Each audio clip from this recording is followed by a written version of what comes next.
I'm calling from the Trib. I'd like to confirm. Hey, I've been getting the runaround for 2 hours. Well, can you tell me approximately how much money was...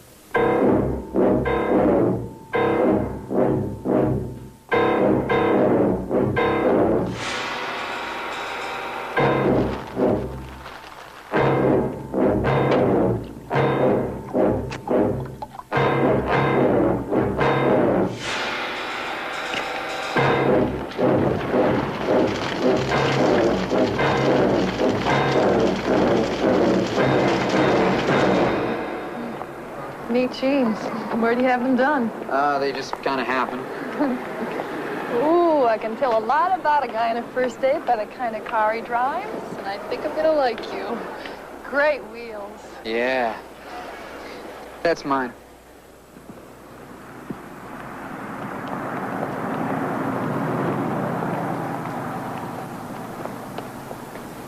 It's okay. It's open. Oh, great sound system. Vehicle fire.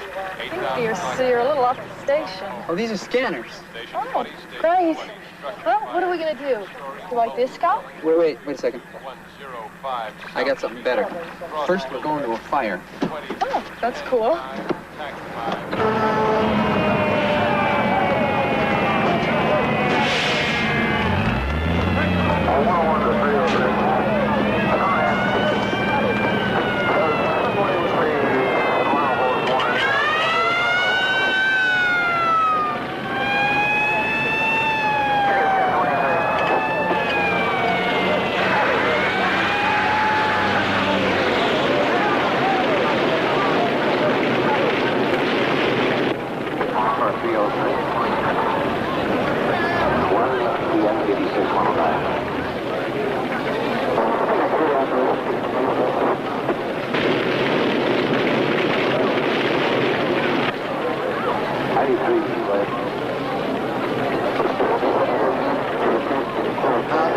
This won't take long. Listen to the radio.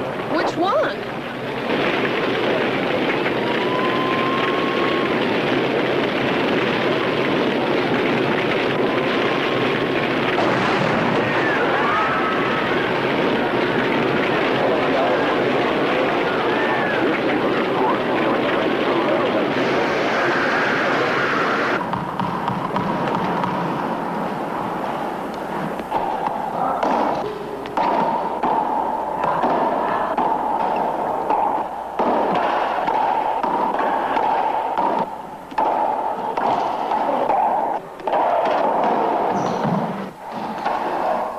You're good, Lou.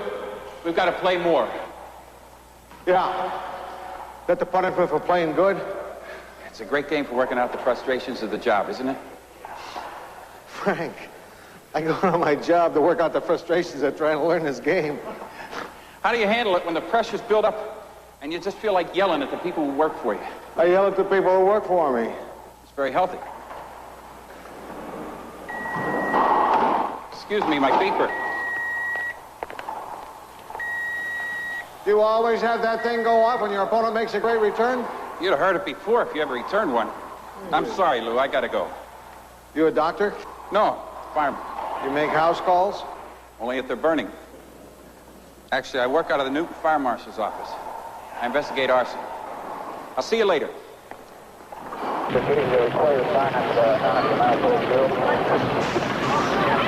Check with the corporal. I'm not sure.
93 lead.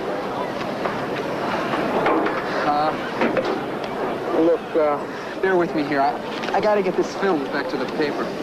Okay, and then we better get you to your place so you can get all those wet clothes. I don't need a change. Let's go anyway. What about the disco? Forget the disco.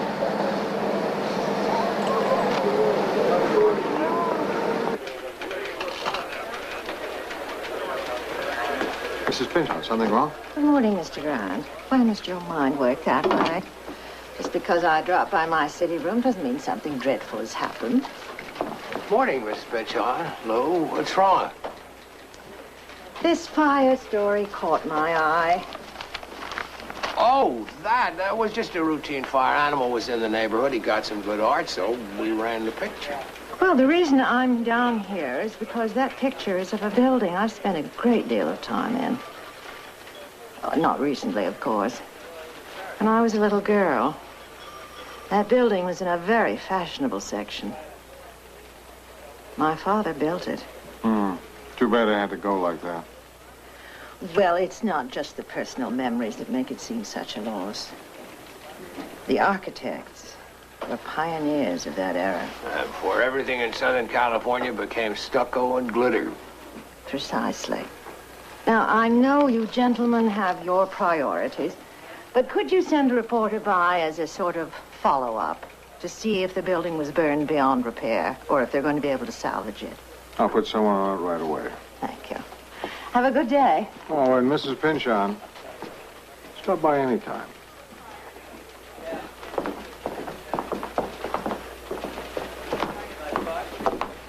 What's wrong? Nothing. Billy! Lou Grant will continue in a moment here on A&E. Can this building be saved? Can be? Yes. Will be? No. This building isn't dead yet, but the disease it's got is terminal. I don't understand. Okay. There's enough of the basic structure left to rebuild, but it won't happen. This fire is just part of a pattern of decline. The next phase is the looters. Within the next days and weeks, they'll strip the burned-out apartments of the plumbing, pipes, knobs, sinks, bathtubs, toilets, you name it. Can't the police stop them? You mean post a 24-hour guard on every burned-down building in the city? It would take an army. So what happens? Eventually, it'll be torn down. Fire moved pretty fast through here. You can tell by the glazed alligator burn pattern. Where did the fire start? Basement, where the deepest char is. Then it moved up the stairwell. Fire moves up. Was it arson? Well, most arson fires are pretty obvious. Flammable liquids, for example, leave a pattern. I don't see that here, but of course you've got a neighborhood here with junkies and old folks and homosexuals and poor people. All people who obviously like to set fire to the places where they live. I'm just saying that there's a lot of carelessness and indifference. Al, let me help you with that. Look, miss, I'm kind of busy right now, so if you need something else, you can catch me later, or you can talk to my boss, Frank Durning. He's the guy who assigned me to this. Because I'm telling you, I know what started this fire. Somebody set it on purpose. How do you know? God, somebody called me last night and told me to get out of the building. So I know this wasn't an act of God. Because if God wanted to warn people, he wouldn't use the telephone, huh? Do you have any idea who it was? Who wants to know? My name's Billy Newman. I work for the Tribune. Yeah? Well, I might know some names. Only I can't say them. Look, I got children to think about. What's your name? That don't make no difference either. That woman thinks somebody started the fire. It even sounds like she might know who did it. Sure, because it was probably her. I'm kidding. I'll talk to her. 5 to 10, she won't talk to me. Remember Eddie Redfield back in Michigan? Sure, the Detroit Dynamo. Sports writer on the Free Press. Gone, heart attack. That's why you shouldn't read trade journals, Charlie. It'll only depress you. Boy, here's another one. This'll really get you. No, Charlie. Larry Abel. Jeez. Dumb, good-looking Larry Abel. Too bad. Not dead. Went into broadcasting, became an anchorman back east. Makes 6 figures a year. That's awful. I may have something. Talk about depressing. What'd I say? Nothing, Billy. You just picked the wrong time to come in here brimming with youthful enthusiasm. What can we do for you? Well, first of all, you can forget about Mrs. Pynchon's building. It's had it. Too bad. Yes, but while I was driving around the area, I saw several other sites of burned buildings, so I did some checking. There have been 12 apartment house fires in that area of Newton in the last 19 months. Is that a lot? A major fire every 6 weeks. Seems I hear sirens all the time. It's 5 times the average for other communities in this area. What cause the fires? Most of them are listed as accidental. For the others, they avoid the word arson. Rubbish in the building, ignited by unauthorized person or persons unknown. In other words, arson. No, they're not saying that. A passing vagrant could have tossed a lighted cigarette in the rubbish. So it's negligence. It's not an intentional crime. I've got this strange instinct that tells me you don't buy that. A woman at the fire told me that she's positive that it was lighted on purpose. And when I started asking her questions, she backed off fast. So what have we got here? Possible arson epidemic. No facts, only Billy's suspicion. And youthful enthusiasm. I'd like to try to find a source in Newton. It could take some time. Well, isn't there somebody on the paper who already knows someone there? There is. Who? Me. I know a guy in the fire department, in fact. I don't know him well. I'll talk to him. You may work a source yourself? Why not? I'm the one he knows. Maybe he won't talk to anyone else. Maybe he won't talk to me? Now don't push in the beginning. Okay, Billy. He may not give you too much at first. You have to be kind of patient. Billy, I covered beats for 16 years. I think I can handle the source. Right, sure, of course. You'll do fine. If you need anything... Billy. Right. Okay, great.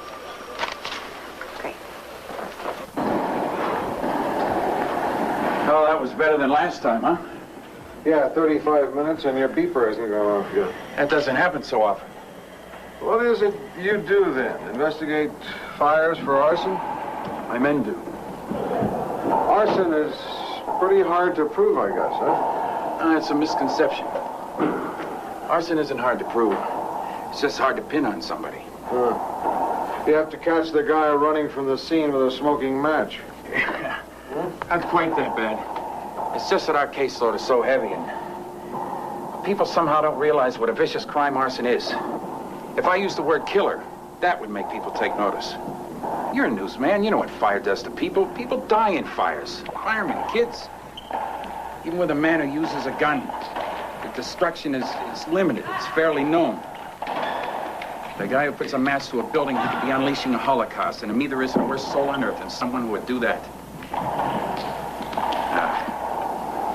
You shouldn't get me going. I'm not rational on the subject. I think you're making a lot of sense. In fact, maybe you could help me out with something. The Tribune is following up on last night's fire in Newton.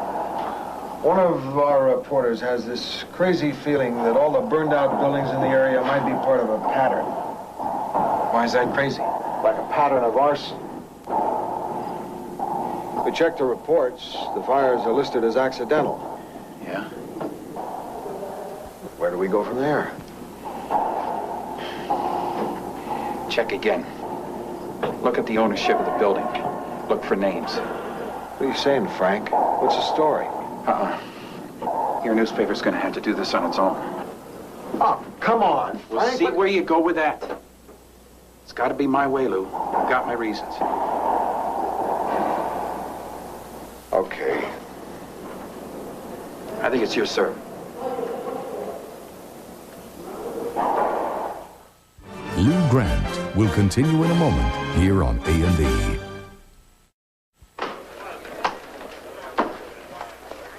I need a cup of coffee. Oh, bye. After digging around the Hall of Records for 3 days, I feel all dry and dusty. You find anything? Yeah. The information we got from your source didn't exactly point us to it. Officially, they're not calling it arson. I know. But I did find out something. The name of the wheeler dealer who owns the burned-out building. Who? Ella Schmidt. She sounds like a high-powered speculator. What makes you think so? Well, for one thing, she sold and rebought the building 3 times in the last year and a half, each time for more money. I've got her address. It's somewhere in the Wilshire Center district. Why don't you pay her a visit? On my way.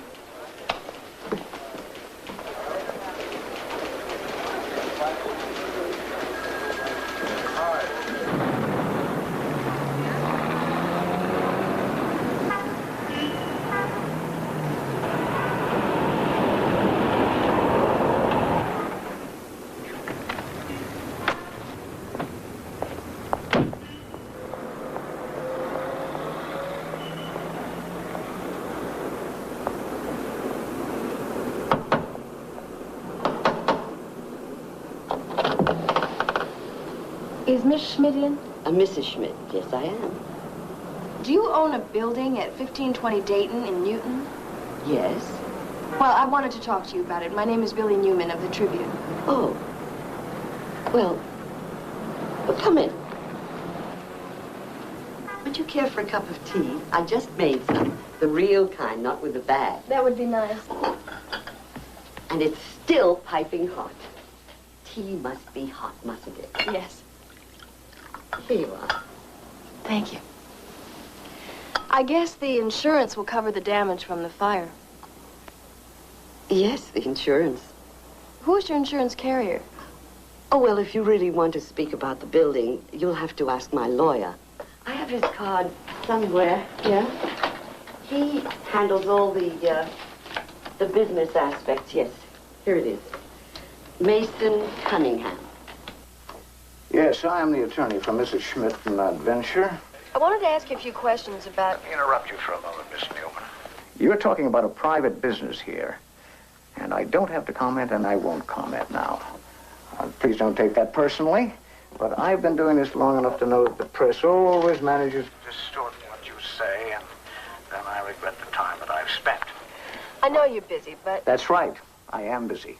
I'm sorry. Goodbye.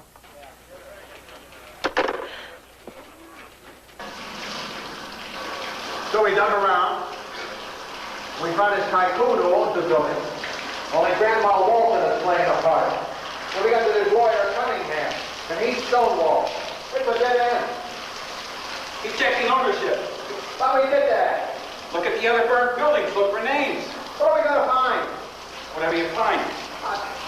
Come on, Frank. This is frustrating. It's not fair to have us groping in the dark if you know something. Do you know something? Nothing I can give you, Lou. I have my suspicions, but I do know you're not groping in the dark.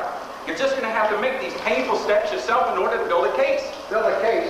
I thought that's what you were supposed to do. I'm trying to. You don't know my problems. I think I'm trying to help you with your problems. You can. Through the trip. You make people more aware. A little public indignation can help. But where are we going? Fire moves up. It starts at the bottom and moves up. That's what you're going to have to do.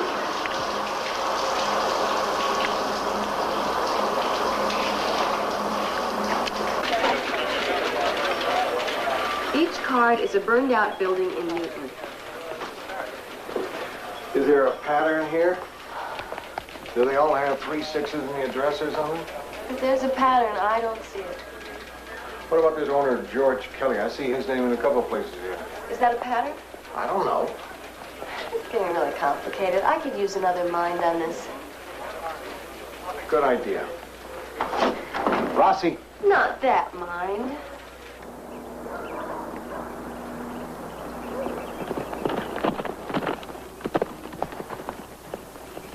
George Kelly? Pardon me? Are you George Kelly? No, I think I saw George going over there. Thanks.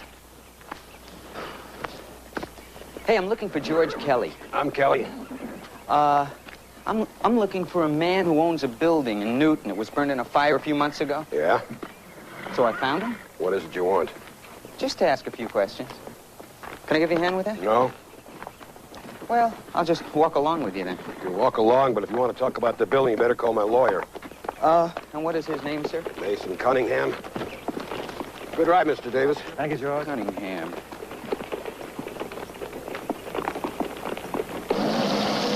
Step aside. Arlo Carp. They said you were from the Tribune. You wanted to talk to me. I just have a feeling you're not the food editor. That's right. Good. Then I won't have to lie. I wanted to talk to you about a building. It had a fire about 6 months ago, and you're listed as the owner. Out in Newton. That's right. Yeah, terrible. Terrible fire. The whole thing went.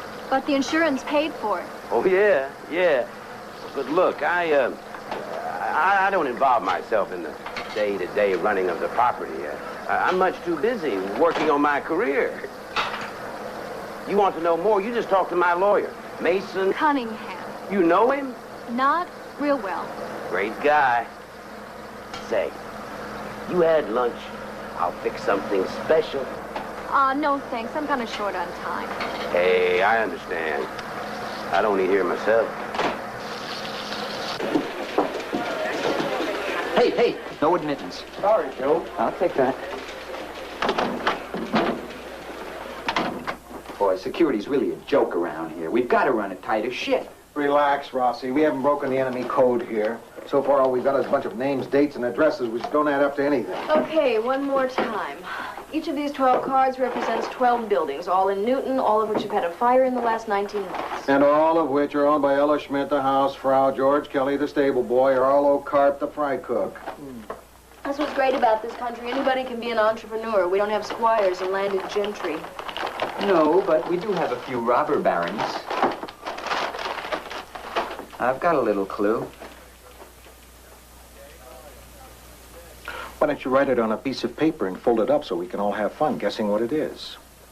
Howard Davis. Anybody we know? Nope.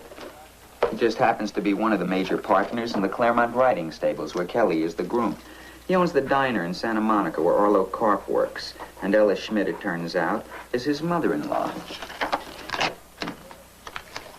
Howard Davis.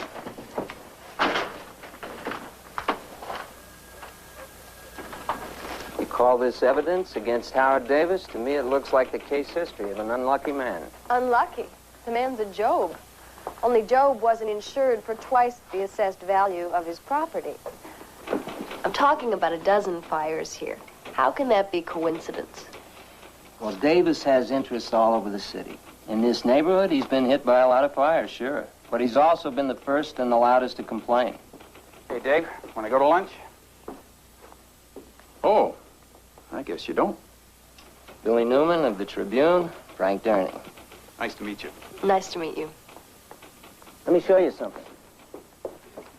Reports by Howard Davis on small fires. Complaints about vandalism and negligence in the neighborhood. He was covering himself. Listen, you're talking about one of the roughest areas in the city. That place is a fireman's nightmare. Those 50-year-old wooden structures are fire traps, and the people that live in there don't exactly have pride of ownership. If investments in that area are so unappealing, why does a smart man like Davis keep his money there? Good point. Most of the city's businessmen have pulled their money out of the area and left it to deteriorate. Davis has hung in. I don't think that's something you criticize a guy for. Oh, I'm going to do more than criticize. I think we've got some pretty good evidence. All you've done is level a lot of vague charges against a respected business leader. Arson is a tricky business, Miss Newman. Why don't you leave its investigation to the professionals?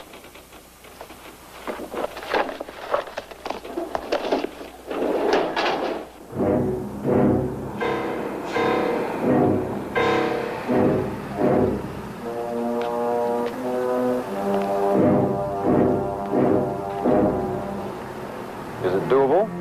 They're all doable. Have I ever let you down?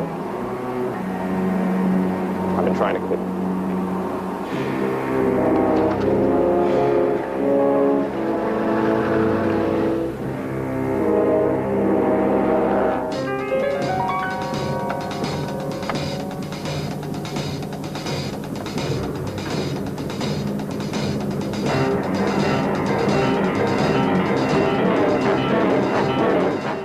Lou Grant will continue in a moment here on A&E.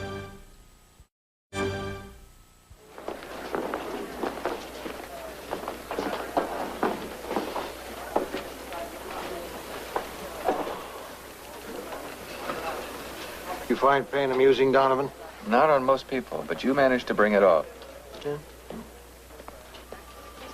I don't know. In the old days, it took brains and guts to sweat a sore, but it didn't make you all sore like this. Because in the old days, you were younger. Because in the old days, we met in bars. City desk. Yeah, Frank. I'm terrific. No, that's not going too well. In fact, it's sort of dead-ended. At lunchtime today? No, it's just I thought you might be a little tired. Of course I'll be there. Yeah. Can we meet in a jacuzzi?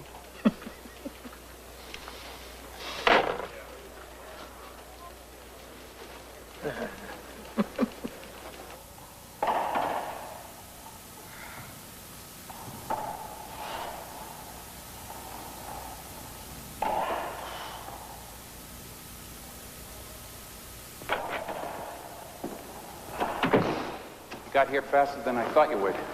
Look, Frank, we thought we were making good progress on the story. But we bring our evidence to the fire department and they turn us off. I'm not surprised. You're not surprised? Well, I was surprised. Maybe I wouldn't be if you told me a little bit more about what's going on. Look, Lou. Why aren't you in shorts? Because I didn't come to play. I hope to catch you in the locker room. Listen, Lou, we don't have much time. There's a report in here. It's the results of the fire department investigation into the arson problem. Frank, we know about the arson problem. I don't need to read a report. I need to know why, when we try to investigate arson in Newton, we run into a brick wall. That's what this report is about. It's an internal investigation that's been going on since January. It might have some of the answers you've been looking for. Why are you telling me this? You'll find out. You mean you've been sitting on all this since January? Look, Lou, the report just came out. The only reason you're getting it is because my department let me down. I'm really disturbed by what's in this report. Now, why don't you just read it instead of standing here growling at somebody who's trying to help you? I'll read it as soon as I can. Better make it fast. I had to sneak it out. It's got to go back with me at the end of the lunch hour. How long is the report? 400 pages. Oh. That's beautiful.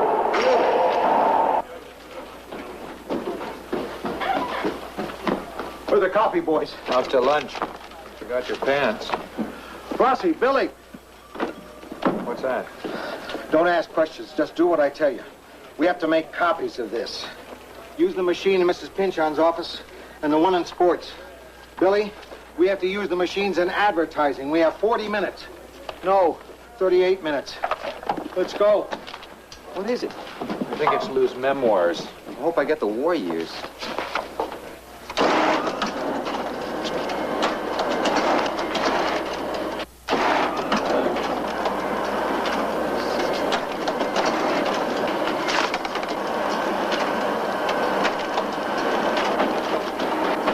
How you coming? Almost done. I'm telling you, it's got to be down here with Lou. You finished? We're finished. We just need the back cover to this volume. I gave it to you. I don't have it. We looked all around both machines. I'm finished. So am I. Let's just get that cover. It's got to be down here. I gave it to you, Rossi. Come on. It'll be here. Don't worry. It has better to be, It Rossi. has to be.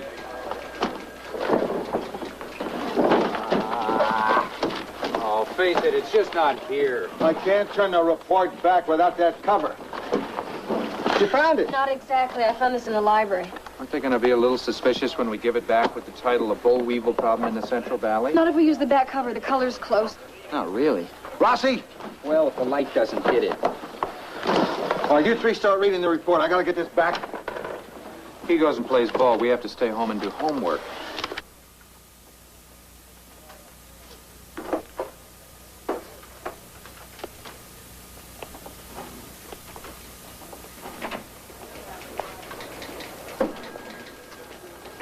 Okay, now you've each read different parts of the report. You compared notes. Now what's the verdict?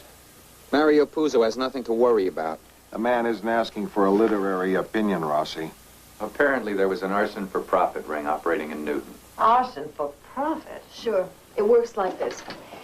All these buildings in a dying neighborhood get sold and resold back and forth. For example, I buy them cheap, I sell them to Rossi, he sells them back to me. We use dummy owners to disguise what's going on. I use my mother-in-law, she uses her maid. So the value of the property keeps going up. 60,000, 80,000, 150,000. The bank gives me a loan to make the purchase, and the place is insured for its new market value. Then, mysteriously, there's a fire. The insurance is paid off with a profit of like $90,000, which the two of us split. Why do the insurance companies pay off? I can answer that one. See, in this state, there's a law that if the company doesn't pay off in 90 days, they have to pay a fine for bad faith. And the insurance company doesn't lose because the cost is passed on to all of us in higher premiums. Here's the real kicker. The ring was paying off 2 high officials in the arson division of the fire department. That's why Frank wasn't in a position to tell us more. And 2 men who were on the tape were retired by the department, had full pension. Conclusion of the report is that the bad apples are gone. For now. What about your Howard Davis? Well, he's mentioned in the report, along with some of his friends. And they suspect him. The investigation's continuing. So, what we have had handed us is a cover-up in the Newton Fire Department. Mr. Grant, I understand this material came from a source of yours. It's not a bad piece of work. Thank you. What do you say, Mrs. Pinchon? Do we publish? By all means, publish.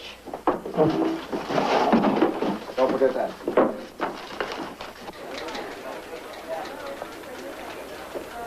Good morning, Chuck. Hi, Adam. Good digging on that arson ring, Lou. Ever want to swing over to Financial? I'll find a spot for you. Are you kidding? They'll never give me up. What a great feeling, huh, Donovan? The whole city room gets turned on when we break a story like this. I think everyone feels proud. I feel proud. You did a good job. Want me to send you out on another story? Congratulations. You did all right. What can I do for you, Billy? I located another Howard Davis building in the name of his secretary, same section of Newton. Okay, this is good. And this means we have a potential fire here in 6 or 8 months if it follows pattern. Here's the address. 1812 Dayton. 1812. This sounds familiar. Isn't that a war you fought in? Good work, Billy.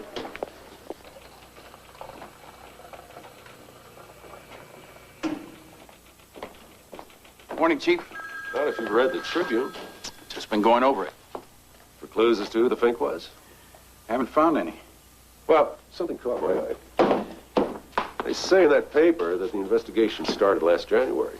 And yet, it's kind of odd because I really didn't get the go-ahead until late March. Well, I told you about an investigation in January, I believe. January? I don't know. Could be. Yeah, well, I wasn't sure either, Frank. That's why I had all 8 copies of the report recalled. And? Well, this one's interesting. Well, we've been waiting 3 years for a Xerox machine. In time we've had to make do with that old mimeograph machine. And yet, Frank, 5 pages of this report is Xerox, like somebody copied it. Maybe somebody at the trade. But there's this, the back cover. Just a slightly different color from the rest. All in all, I'd say that this copy of the report did a little bit of traveling.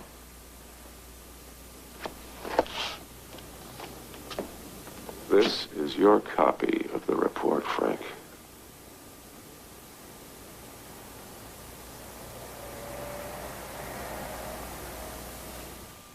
Lou Grant will continue in a moment here on A&E.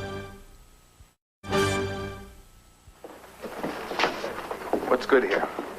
The scotch. 2 scotches.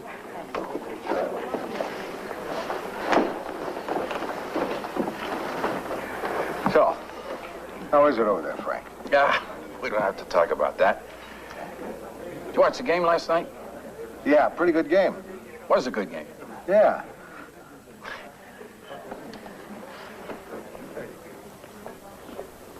Look, Frank, we're following this thing up with stories every day.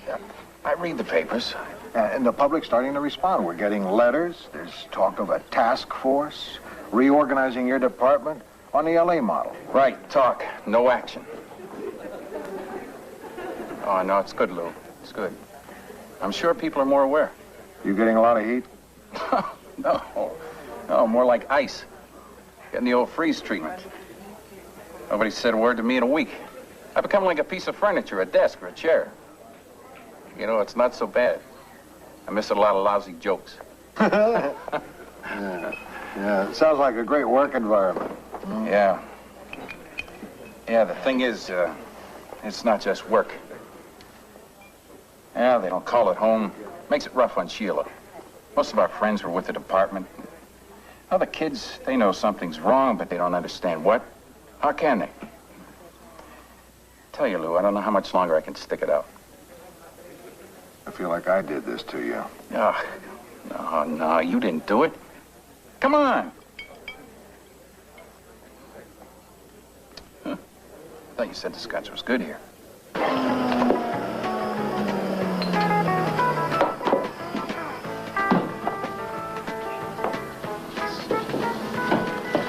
Bloody Mary.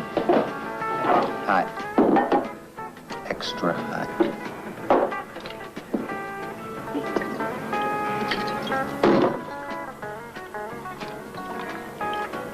Why don't you sit over there? I'll send it over to you. Sure.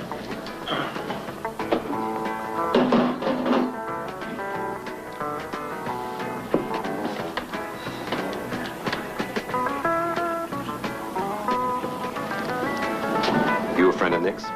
Uh-huh.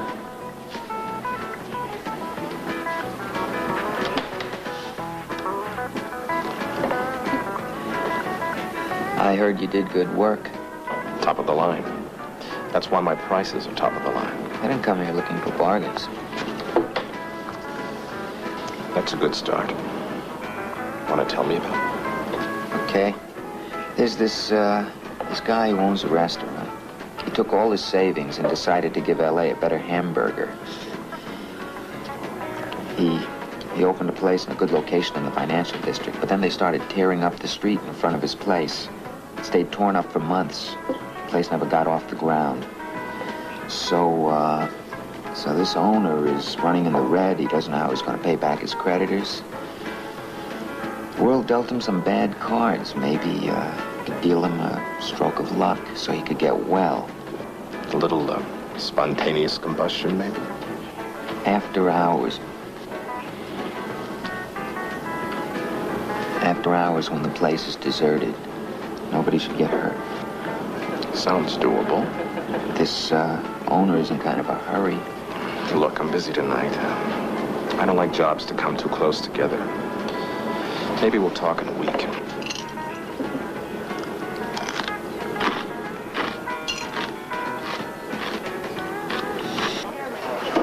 Come on, Lou. You can't let this affect your work. I'm not letting it affect my work. I'm letting it affect my lunch. You know, if I were in your place, you'd be telling me how that's all just part of being a journalist. How Frank knew the risks he was taking, and most of all, how important the story was. That the welfare of the community was better served because the Tribune was able to print the truth. I'd say all that. But better. Would I be saying it to cheer you up? Or would I mean it? It wouldn't matter. Oh, it's beautiful. I exposed for the swan. Let the background wash out. Oh, look at the exhaustion on that poor man's face. Because he's been through a battle. That picture says war better than any action shot. Was it Vietnam? Pasadena. That guy was the lead in a porno movie on his break. He was not. You're right. Hello. Get your butt out of that building. I'm telling you now. Who is this? Donovan? I mean it now. Hey. What was that? Some weirdo.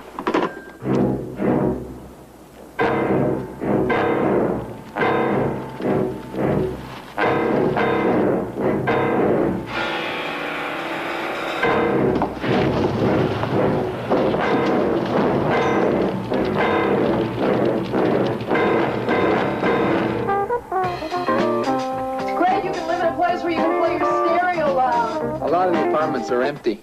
Maybe that's why. Whatever. Nobody complains. That lasagna smells like it's burning.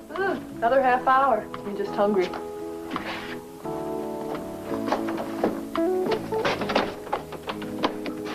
Debbie, turn the oven off. I think the building's on fire. That's what that call was. Come on, let's go. Come on. What about the other apartments? You just get out. I'll knock on the doors. Hurry Everybody, wake up! Get out! The building's on fire! Everybody out! Fast! Fire! There's a fire in the building! There's a fire! Everybody get out as fast as you can! Fire! Out! The building's on fire! Get out! The building's on fire! Go! Now, fast! Get out! Wake up! Get out! The building's on fire! The building's on fire! Fire! Fire! Wake up! Get out! The building's on fire! Everybody out! Fast! Fast! Out! Get out quick! Fire! There's a fire in the building! Get out!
Animal, you okay? Yeah, I'm okay. How come you're here? The nightman got the report on the fire. When he checked the address, he realized it was your building. Then he called me, and I brought a friend. Another building owned by Howard Davis. Oh, somebody named Fisher owns the building. Marlene Fisher. Yeah. Davis's secretary. I know Lou. Lou? One of the guys in my building, Mr. Norman. He didn't make it out.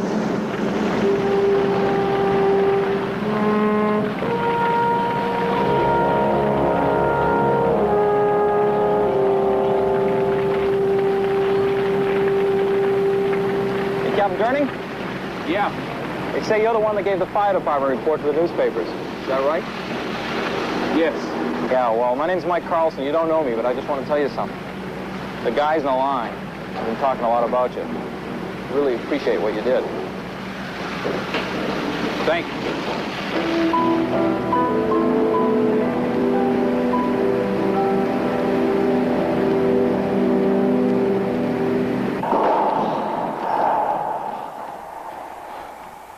You've gotten better, if that's possible. I get a lot more practice now. I don't go to lunch with the guys from the office anymore, so I come here. Still that bad, huh? To them, I'm a traitor. Frank, the city comes up a winner because you've got an arson task force. I look great because the Trib dug up a big story. All the bad parts happen to you. If I had to do it over again, I'd do the same thing. I think. You're not exactly making me feel better. I don't have to make you feel better. The task force is beginning, but Howard Davis and guys like him are still out there. You've got to keep working on that story. You can count on it. And Frank, I want you to know that... Your servant.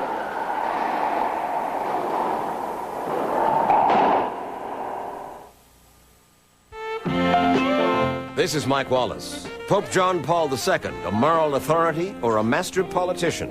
The crisis in the Catholic Church on an all-new 20th century. Tonight, only on A&E. Now, U.S. and Mexican detectives join forces to break up an international drug smuggling ring. Join us for Police Story, next on A&E.